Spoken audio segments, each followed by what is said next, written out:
Alaskans, wherever you are, welcome to the Must Read Alaska Show. Coming to you from somewhere in Alaska. This is the place where we talk about, you guessed it, Alaska. Where we keep the mainstream media on their toes and where we are standing up for what's right in a world run by leftists. You can find out more by heading over to mustreadalaska.com and also checking out the Must Read Alaska YouTube channel for some really great content. But first, let's get this party started. Welcome, everybody, to the Must Read Alaska Show. I'm your host, John Quick, coming to you live from somewhere in Alaska. And man, everybody's kids are back in school, and I hope that parents are happy as a clam because not only are your kids back in school, but it's sunny out. It's amazing. We had a very special thing happen here in Alaska this last week.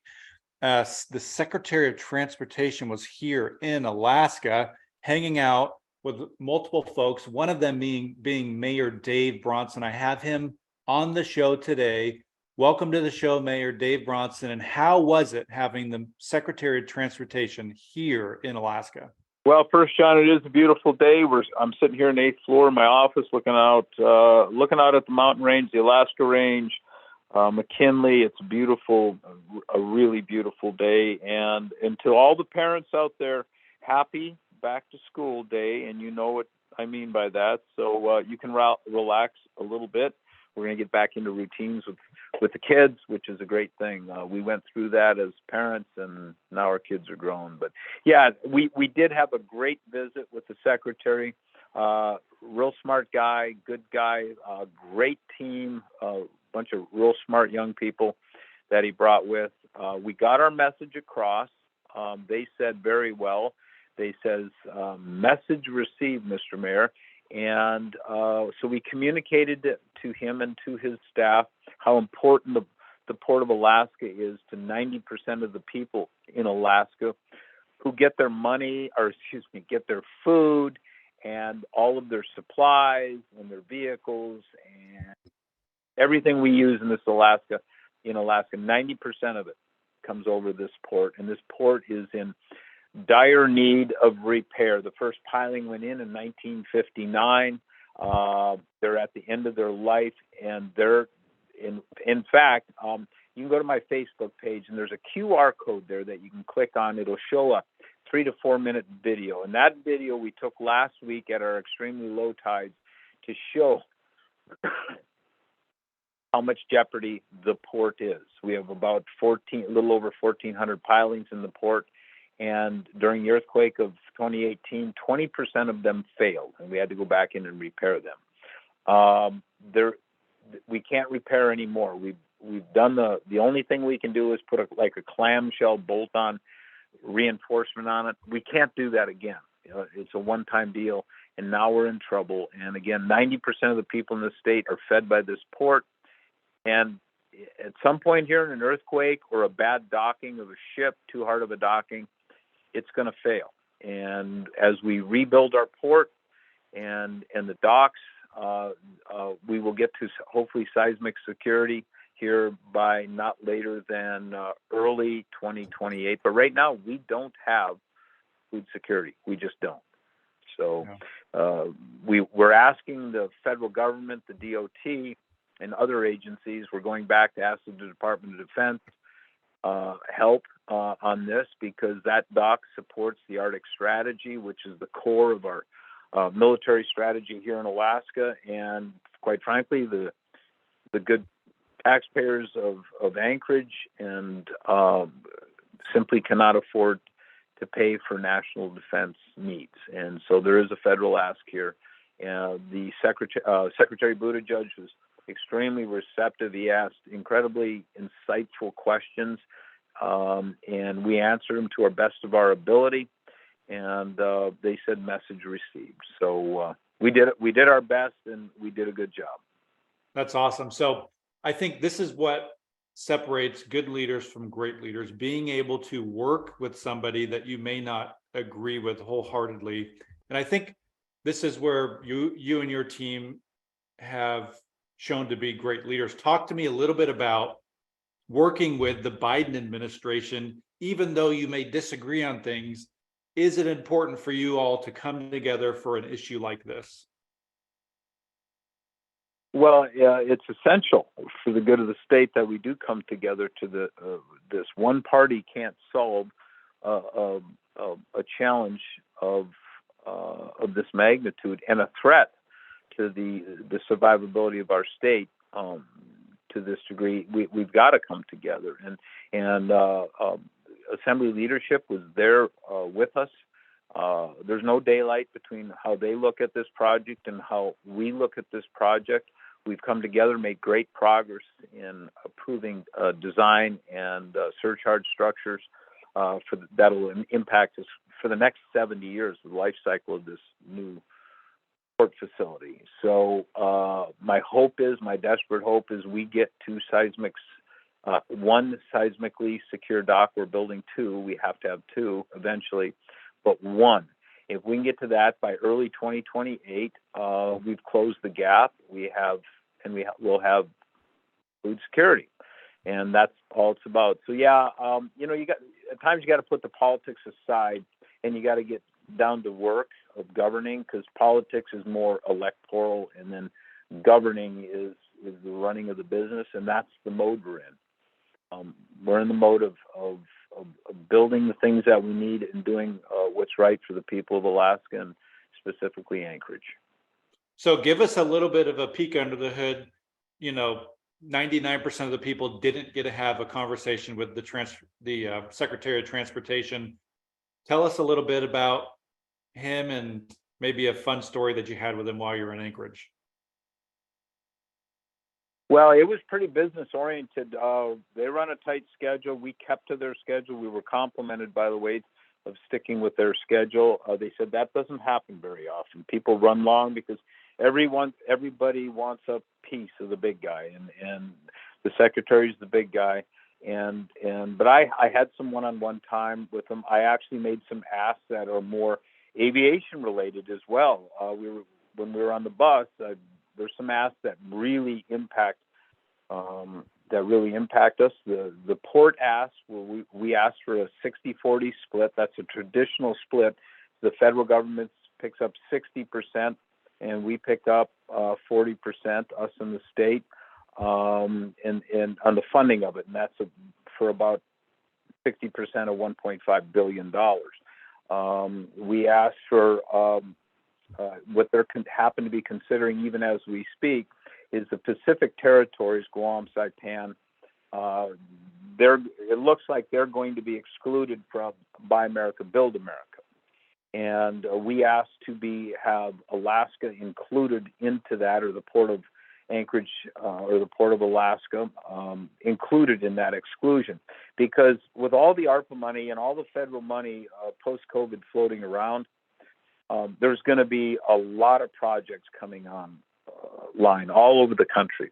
And we could do everything right here. We could have the engineering done. We could have the permitting done, and we're getting there.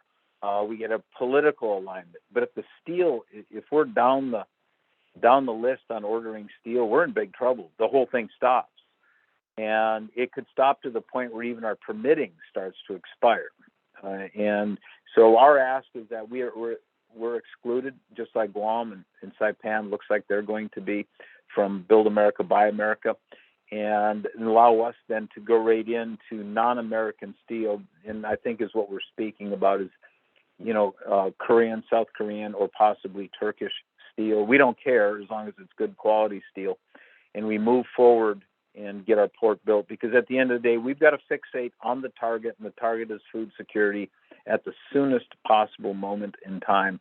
And I would like to add, if I haven't already, if you go to our Facebook page, there's a QR code there.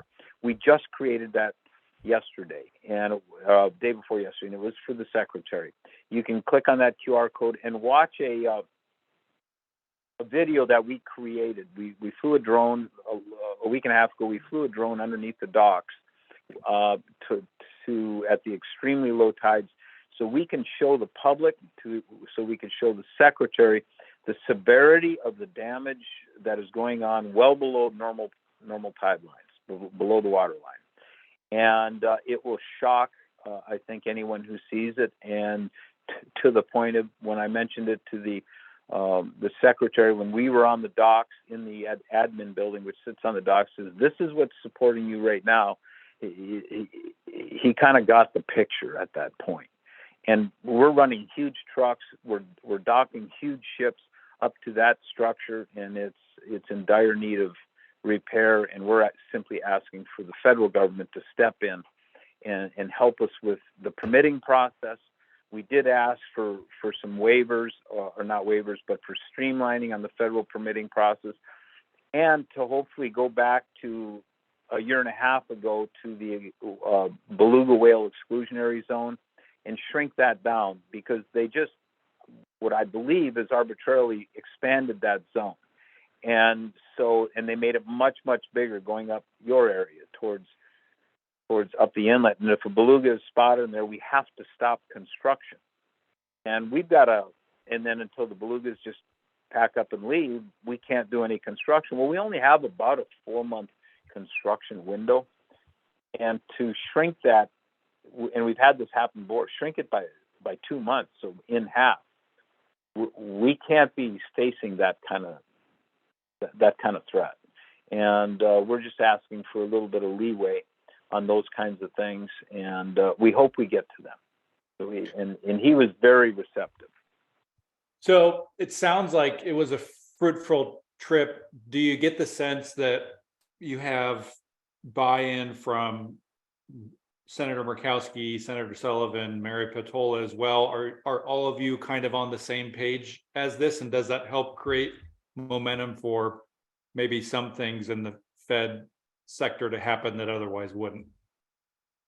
Well, remember, there's no right or left on this issue. There's no Republicans, there's no Democrats on this issue, and there is zero daylight between the federal delegation, the state legislature, and because remember, the legislature ponied up last year and gave us the single largest appropriation in the history of the state, $200 million. The state is all in. We committed the city to $165 million.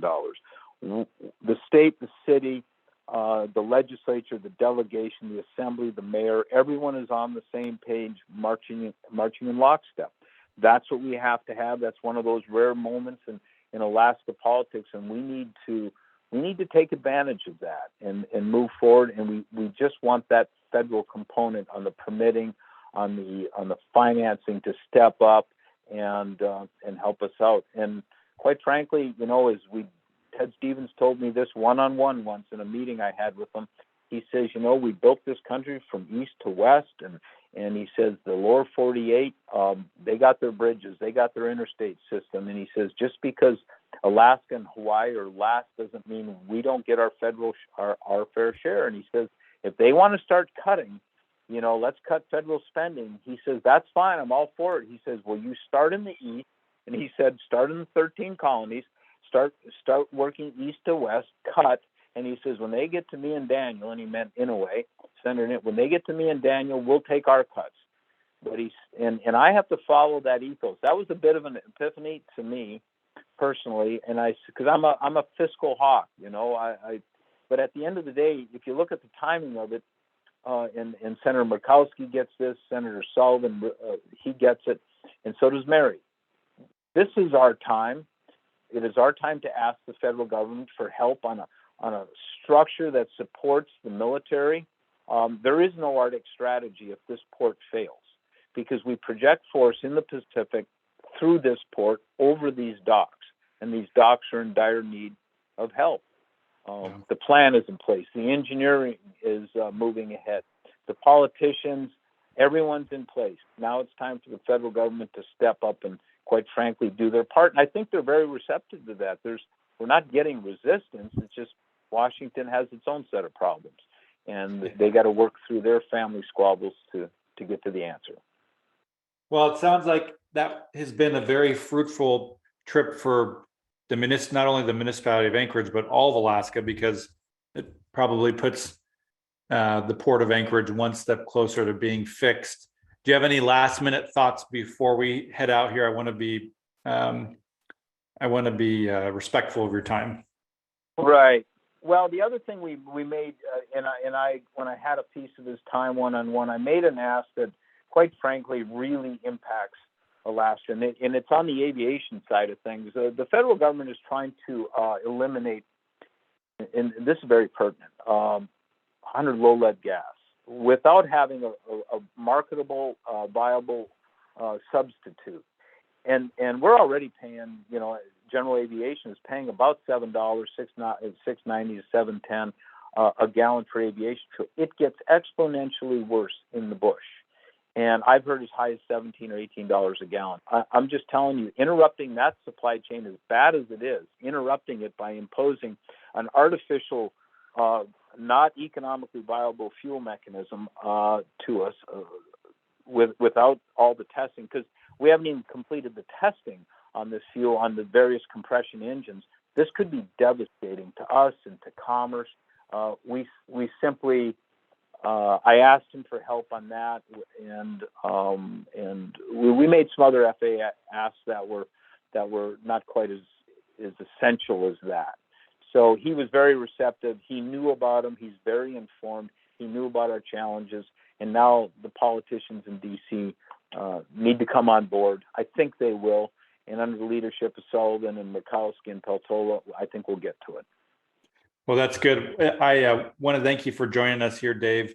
And it's going to be awesome to see this unfold and, watch a port get built. I think that's going to happen. I think that you have the right team in place. You got the right people excited about it. And I think it's going to happen. So I want to thank you for joining. I want to encourage, John, I want to encourage people. The port is being built. Previous administrations built the petroleum cement terminal.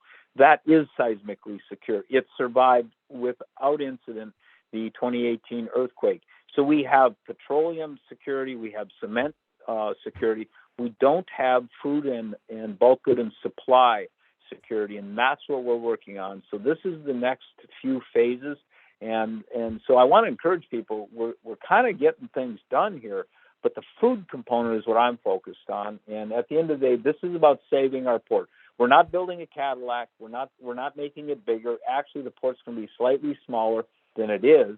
It's just going to be new and seismically secure, and therefore food security. I love it. Well, I want to encourage folks, if you just caught the tail end of this, to go back and listen to the whole thing. You'll get to hear about the Secretary of Transportation's stop here in Alaska and some cool things that have happened because of it. So if you want to help keep the lights on here at Must Read Alaska, go to mustreadalaska.com. On the right-hand side, there's a donate button. Every $5, $10, $100 helps.